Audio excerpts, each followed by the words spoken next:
Hey everyone, and welcome to this video going over an example of a higher order function in the Haskell programming language. Because Haskell is a functional programming language, it is common to use recursion in a function's definition, which makes for some elegant solutions. Let's take a look at our example higher order function called apply in order.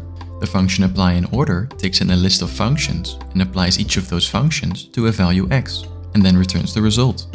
As you can see, apply in order takes in a list of functions, and each of those functions take in an argument of type A and return a value of type A. Apply in order takes in another argument of type A and returns a value of type A, being the result of applying all the functions. Let's take a look at the base case of when the list of functions is empty.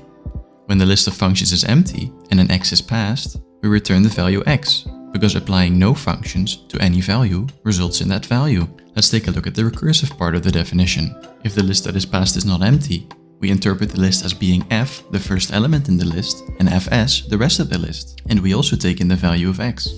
As a result, we return the recursive function call of apply in order to fs being the rest of the functions, and as the new x we return f applied to x.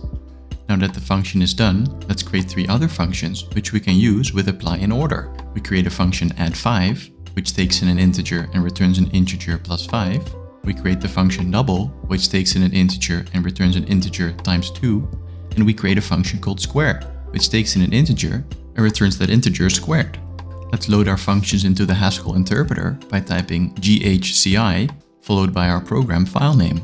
We see that the module was loaded correctly, so let's execute our function apply in order. We execute apply in order, giving it add5, double, and square. We then tell it to execute those functions in order on the value 3. As you can see, the function returns the result we expect, namely 256. I hope this video was a good demonstration of higher order functions in the functional programming language Haskell. If it was, please leave a like.